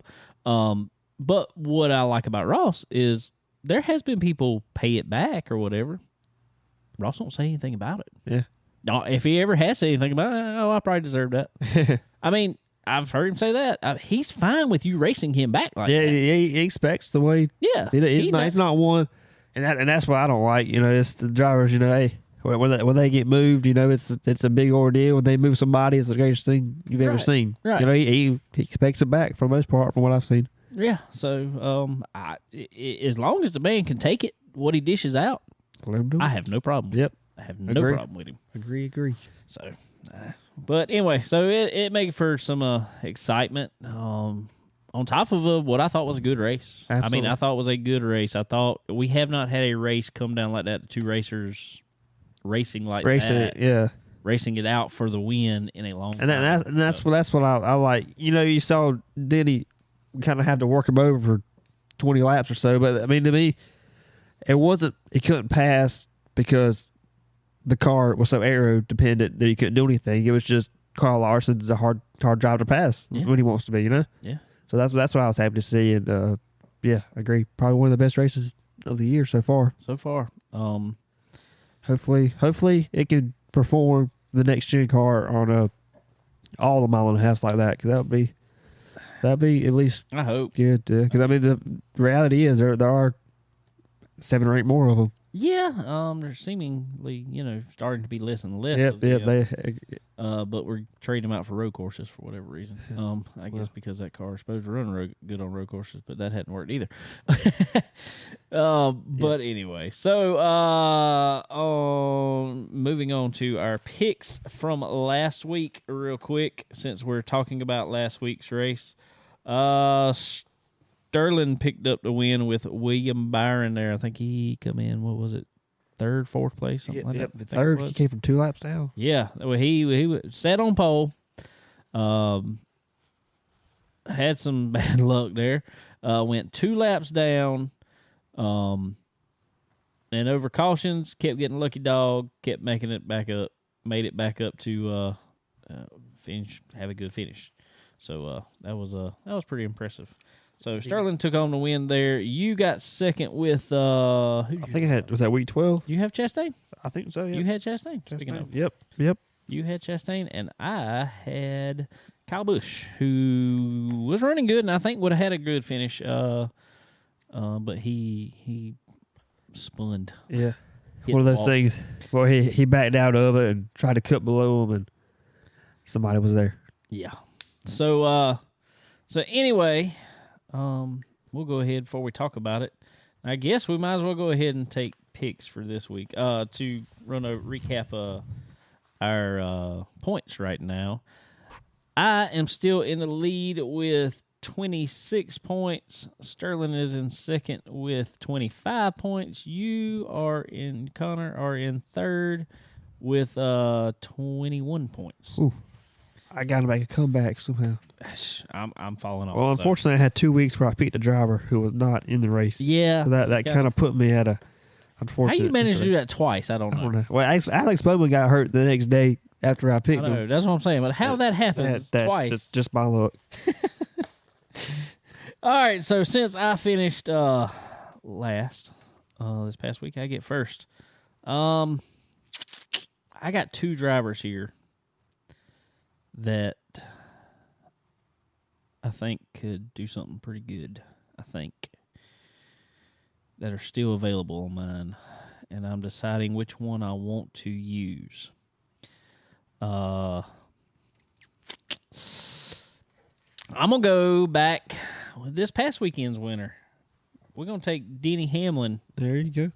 Going 2 in a row at Darlington, place where he is won at and runs good seemingly every time we go. But yeah, he's pretty good at Darlington every time, so I'm going to go with Denny Hamlin. So you finished second, so yep, you go second.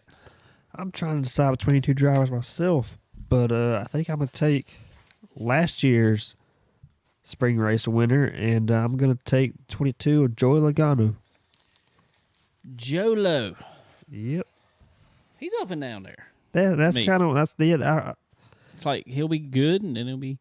Fords have had a up and down. Well, I ain't even gonna say up and mostly down. Really, mostly down. But I'm hoping old Joey will get it done this time.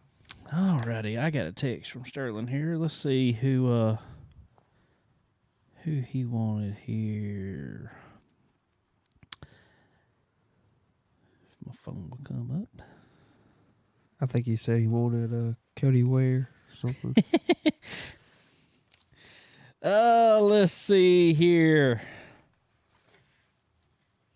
Sterling picked. He got his first pick, actually, who he wanted. We didn't go anywhere close to any of those. Sterling is taking Martin Truex Jr. Yep, that was actually the other guy I was trying to decide between. He would have had a good shot at winning the 500 last year if we wouldn't have had motor problems there at the end. Yeah, I think he had that race wrapped up if he wouldn't have blown the motor. Well, Kyle too. Yeah. It's always weird at Darlington. So going into our home track, NASCAR home track, I guess we'll say, week over here at Darlington. I always think it's kind of weird though. It's like, other than Denny seems to kind of be there both times. But a lot of times, ones that run good in spring race aren't necessarily always fast in the fall race, or ones that's fast in the Labor Day race or not. Yeah, it can be kind of a wild card. Yeah, like Eric Jones winning last year, and he's won the 500. Yeah, he's won twice now. He's great in 500. But you don't hear much first race, you don't. Yeah, and I don't know if it's just a weather difference or just attrition. Hey, yeah, I think Darlington's probably, and I'm not trying to be biased because it's a local track, probably one of the best tracks right now. As far as racing and as far as the throwback weekend and oh yeah, for sure. It I will say it always seems, no matter how much we talk about the tires don't fall off at this track, tires don't fall off at this track. I don't care which tire you got. It falls off at all. Yeah, you can bring a car tire and it'll fall off there. Exactly. You can bring bricks and put on that thing. It's falling off. It's falling off eventually. So it's I'm expecting to be a good race over there. Hopefully we get some more of what we've seen this past weekend at Kansas. I don't know. I'm hoping that tire kind of carries over and does the same deal. You gonna be able to go over there? What all we got over there this week? We got trucks over there too. I think trucks. I think they're running all of them. I know Xfinity's there. I might. I talked to our buddy Tyler Munn from that is Kyle Larson spotter there. Mm-hmm. He said he'll be there Friday, so yep. I may Friday, Saturday, Sunday.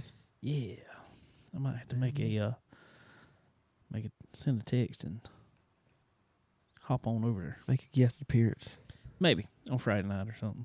I guess we racing Saturday. I don't know. We'll see. Probably be here at Timminsville Saturday. Anyway, probably not going to go. So I'm not going to go. So I still don't like. I'm gonna go ahead and throw this out there, and I've said it before. So I don't understand NASCAR racing on. We race on Mother's Day. We race on Easter. They're off on Father's Day. What sense does this make? So I don't know. Yeah, I don't get it either. It makes. I don't think this year they don't even. They have 2 weeks of the summer they're off, and that's it. Yeah, they don't do a off week every, 5 or 6 or 10 weeks or so like they were. No, I think they need to kind of flop that back. I don't know. Yeah, well, I guess we don't have any money in that game, do we? I guess not. I don't. No, I ain't big. I can deal with Mother's Day, whatever. I'm not going to it. I mean, whatever. Yeah. But Easter, no. Yeah, I don't like Easter either. No, not big on that. Not big on that. But what I am big on is some good old Rev Max Racing apparel. They are guys. You need a suit. Need a suit. Need a new suit. Newish year almost. We're about halfway there already. God, it's May already. Yeah. Seems like this year just started. But anyway, guys, some of the best looking stuff out there. Go check out Rev Max Racing Apparel, guys. We got it. Got it on my car. All that good stuff. You need a new suit, gloves, all that stuff. Good looking stuff. Great designs. Custom designs from our friend Taylor down there. She does so good designing these suits. They look awesome. Head down to our friend Rafe that we were talking about earlier. He's got one from Rev Max Racing. Great looking suit. I'm trying to think. There were some more. Let's see. Remington Prince. He got a He got him and his son matching suits from Rev Max. Good looking stuff. So, guys, y'all head down to check out Rev Max Racing Apparel. Some of the best looking stuff on the market for sure. Just looks great. Looks great. Good, looks great. Multi-layer suits, kart suits, whatever you're looking for. Check out Rev Max Racing. Go check them out. Also, our good friends over at Dixie Made. Some of the best, I guess we'll call it, Southern apparel around here. It's just stuff that people around here trendy like. stuff. Trendy. Yeah. Trendy, I guess we'll say. Southern Fried Cotton, Drake, so many other brands out there that you can that they have. Come check them out right here in Florence, right beside the flea market here in Florence, South Carolina.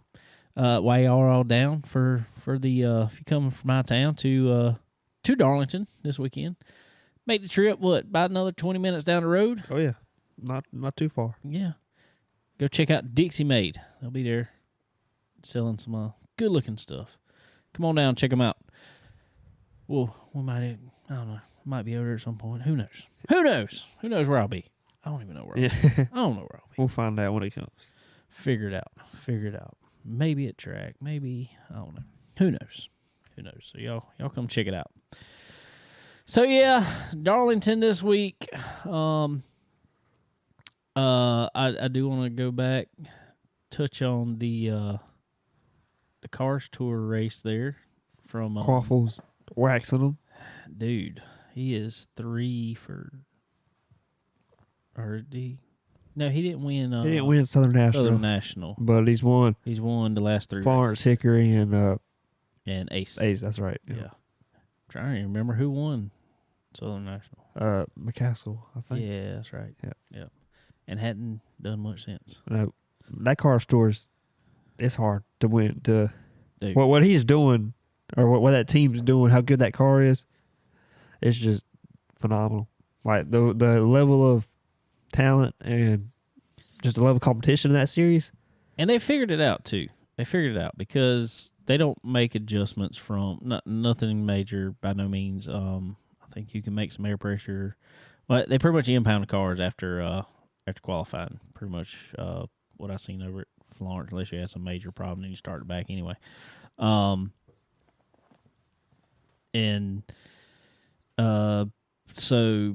Carson don't seem to. He always qualifies top 10 most time, but normally he's 5th, 6th, 7th, something like that.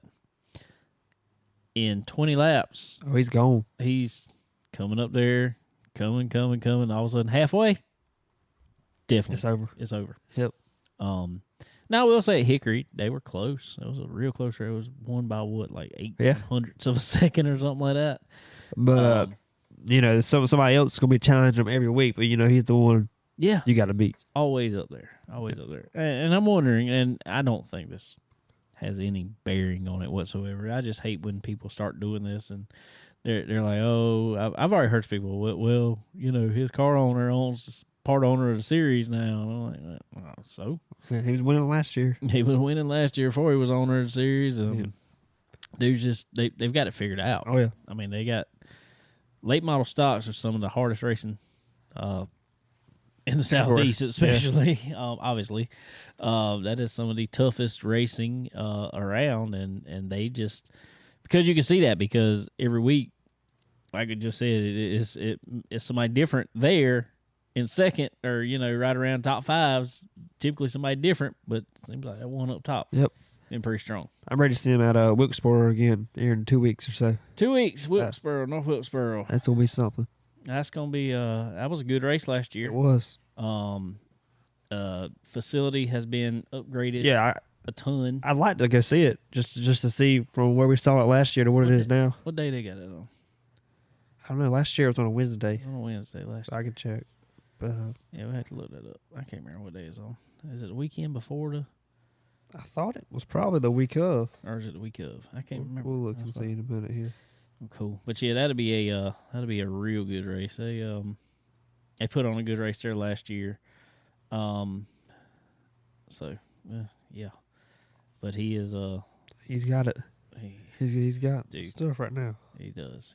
Junior going to be running that back in the sun drop car over at North Wilkesboro. It must be, and it's not on the weekend because Junior's running it. Kevin Harvick's running it.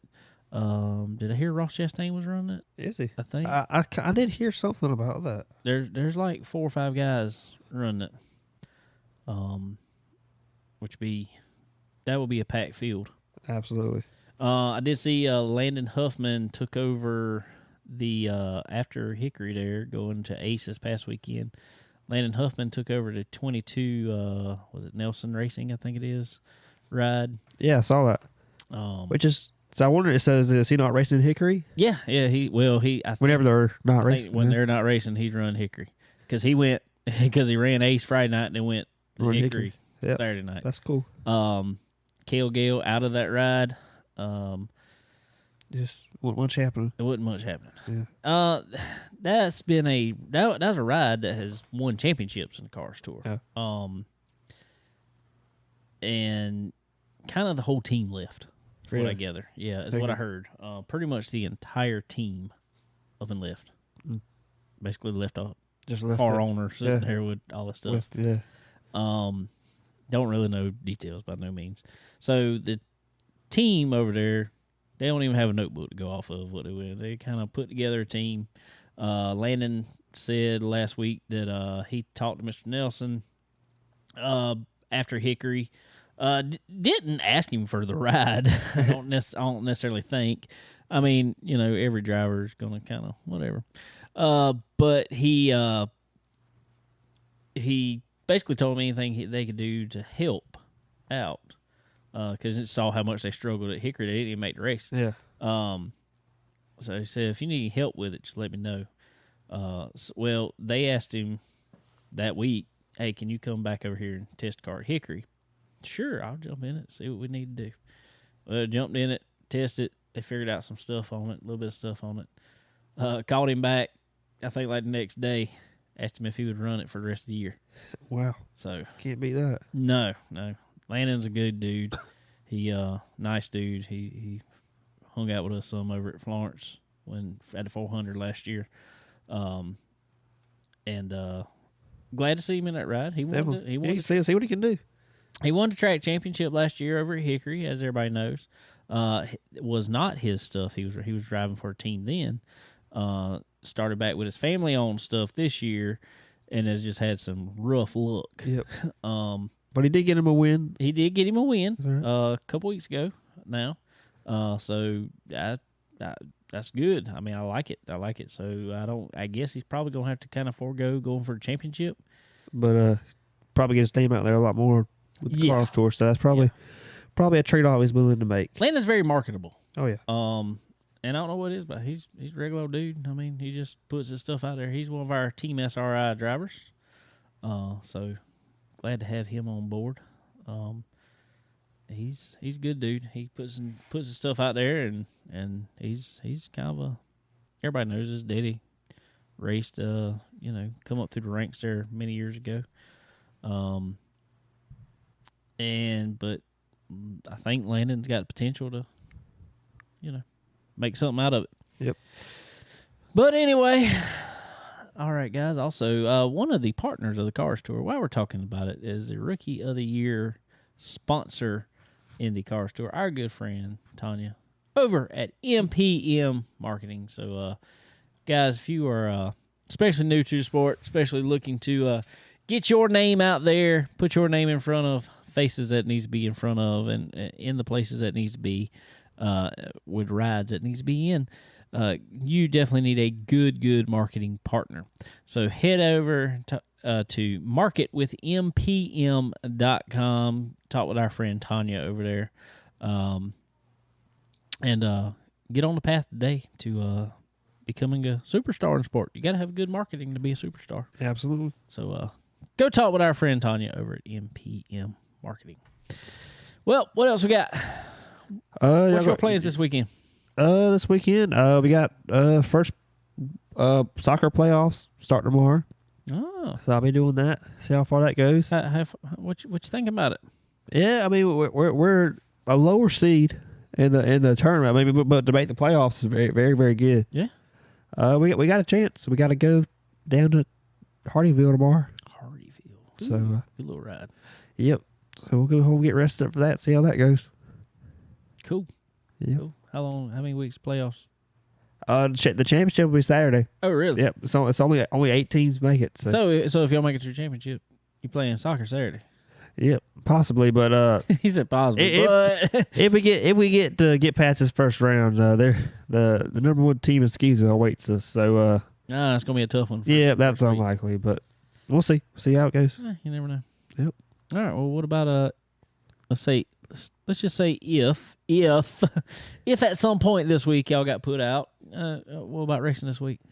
I don't know. We'll definitely be in the Legend car over there, and we'll probably go try to run some laps with the Charger car, and if that's where we like it, we'll probably have that over there too. Cool. Yep. You gonna you're changing some stuff this week? Try something else. Yeah, gotta try something. Don't you love that? Don't you hate that? I mean, you love it and hate it all at the same time because sitting at the shop, thing sounds like it runs fine. Yeah, runs good. Then all of a sudden you take it out to the track. Stopwatch don't show. Something just still ain't right. Yep. But you got to take it all the way over to the track to figure that out. You can't. Yeah. It's been rough. We'll get it. Nah, y'all get it. Well, cool deal. Cool. Well, regardless, like I said, I'll be over at Florence. I don't know what we're gonna do yet. We got a set of tires sitting over there waiting on us to come. Half a set of tires. Yeah. Wait on a run. We get waved at through the window. I told Connor this earlier, and I'm not downing the track by any means because I love Florence Motor Speedway. Home track.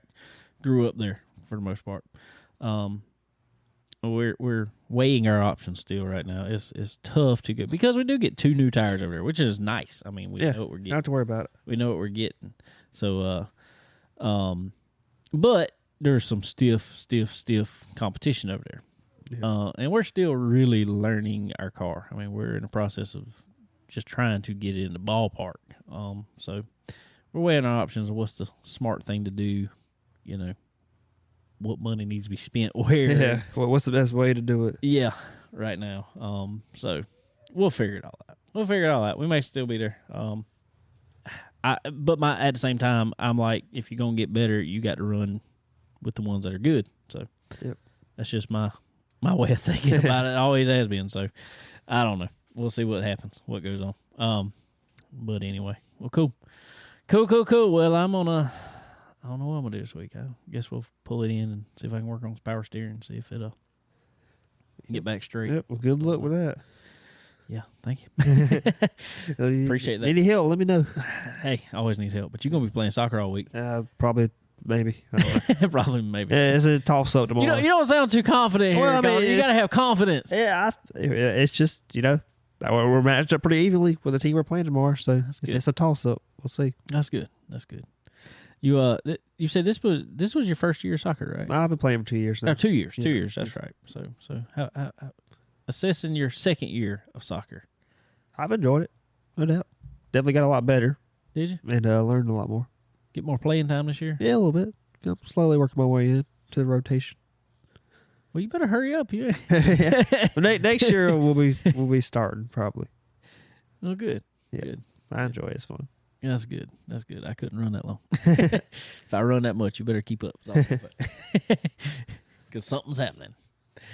Oh, but anyway. All right, guys. Well, as always, we want to thank our partners on here, Earl Ramey Racing Engines, Profab Headers and Exhaust, Stock Car Steel and Aluminum, SRI Performance, Rev Max Racing, also MPM and Dixie Made. So, but anyway, well, I reckon that's going to do it for this week, I reckon. Like, and, go check out the iRacing League if you're not already. Is that this week? To Wednesday, yes, sir. That starts Wednesday. That's right. All right. Give us a little spiel about it. This Connor's deal this time. I'm planning on racing this. Yeah, I'm glad. The inaugural Wacky Wednesday series. I've picked out and taken some suggestions and just found 5 car and track combos that just going to be fun to race. Just going to have some fun. See how it goes. It'll be Wednesday at 9 o'clock. Starting this Wednesday, it'll run 5 weeks in a row. It's free, so anybody hop on and race. It don't matter skill level or whatever. We'll have a good time, and definitely the more cars we get out there, it'll be the more fun it'll be. We got some. We having some points racing going on with. There will be points. We might maybe got some stickers. Yeah. I mean, that's all we meant. That's all we got. I'm sorry. Yeah. We got stickers. Yeah, but you'll enjoy it. Bragging rights. Bragging rights for the next one. You get a I tell you what we'll do. This is what we'll do. To the winner, this makes it even better. We haven't set up our next big league yet, our money league as we call it. I tell you what we'll do. We'll put out there for it right now. The overall winner of the Wacky Wednesday series will get a free entry paid to our next season. Cool deal. Next paying season. Sounds like a good incentive. That's not like a good incentive. Yeah. Go for it. This is the qualifier, I guess. Yeah. The warm up. The warm up. But there's no telling how this will go. I hope It doesn't matter. I hope this race is good. Yeah, but I know us. It doesn't matter what we race on there. Everybody gets competitive. We have a good time, but they get competitive. Well, I promise you, in the stuff we're going to be racing, it's going to be a blast. Oh yeah, no doubt. You got the whole schedule set up? I do. Yep. It's on the Facebook page. I'll probably put something on there tonight about it. But yep, check out. Join the Facebook page, join the league, and come out and have some fun. Come on the Facebook page. It's the Chicken Bone Alley iRacing group page. Yep. Yep. Facebook group. That's right. Yep. It's a Facebook group on there, and we put out all the announcements on there. I'll get Connor going there and put out another one here in just a few minutes to kind of give a reminder to everybody. So y'all come and join us. But anyway, guys, all right, well, we sure appreciate y'all hanging out with us today. Appreciate Dennis stopping by, talking to us for a little while there, and congratulations to him one more time on his win, and best of luck in the soccer tournament. Appreciate it. Have a good week. Y'all have a good week. We will see y'all at Darlington. Hopefully come to Florence Motor Speedway on Saturday night after you leave Darlington. So anyway, guys, we will catch y'all next time. Have a good one.